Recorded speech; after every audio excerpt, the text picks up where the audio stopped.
Ranjan colony के सबसे रंगीन लोगों में से था। भले ही वो शादीशुदा है, पर दिन भर आवारागर्दी करता है। एक दिन रंजन एक मैगजीन में मॉडल्स की तस्वीरें देख रहा था।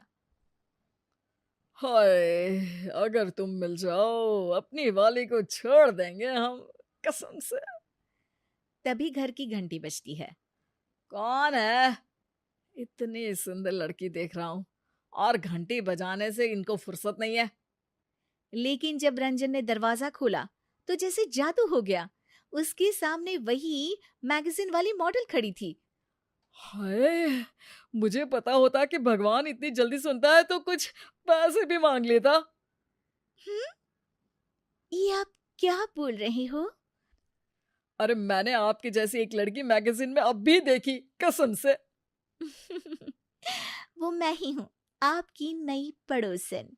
अरे वाह जी वाह, इस रंजन का तो मनोरंजन हो जाएगा अब, कसम से। आप ना बड़े मजाकिया हैं। वैसे मुझे कुछ चाहिए आपसे। अरे आप कुछ भी ले सकती हैं, बताइए तो। अभी तो बस शक्कर। मेरे पति घर पर नहीं है तो शक्कर मिल नहीं रही। सब उनको ही पता होता है। अरे आप कहो तो पूरी चाय बना कर ले आऊं आपके लिए, कसम से। नहीं नहीं, अभी तो शक्कर ही काफी है। रंजन जल्दी से किचन से मिली को शक्कर लाकर देता है। ये लीजिए शक्कर जी। वैसे आप ना चाय में उंगली भी डुबा देती तो वो भी मीठी हो जाती, कसम से। कहाँ से चुराई ये लाइन? अब आपके लिए कुछ चुराना भी पड़ जाए तो कोई गुनाह थोड़ी ना होगा जी। इतने में ही मिली का हस्बैंड उसे आवाज देता है। मिली, जल्दी आओ। चलो जी, चलती हूँ मैं, मेरे हस्बैंड आ गए।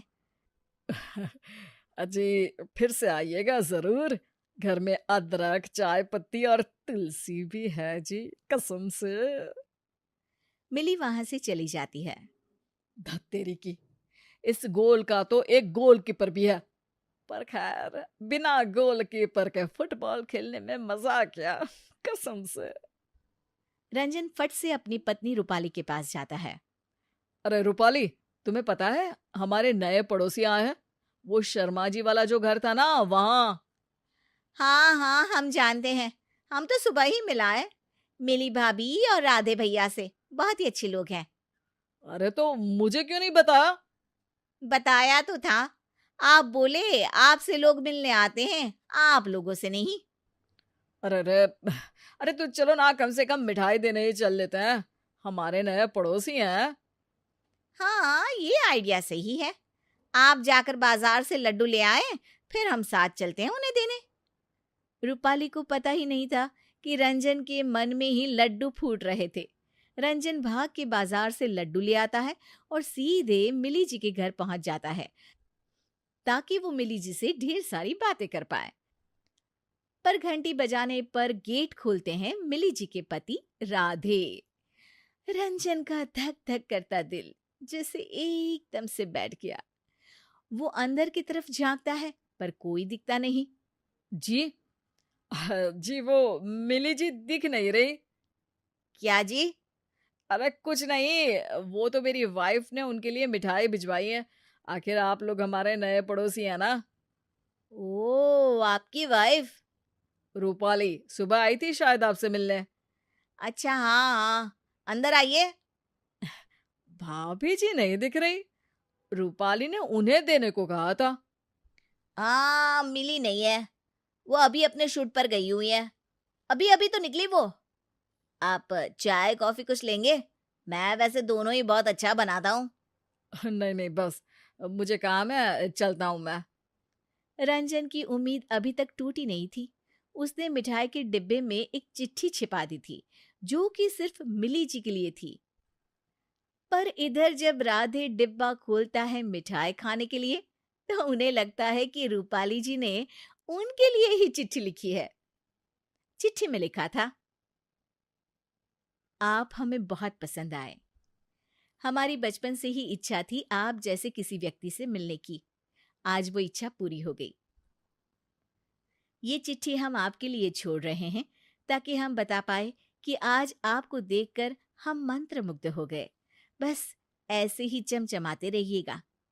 इस चिट्ठी को पढ़कर राधे को लगा कि रूपाली ने ये चिट्ठी उसके लिए लिखी है और वो छुपके से अपनी चाहत का इजहार कर रही है।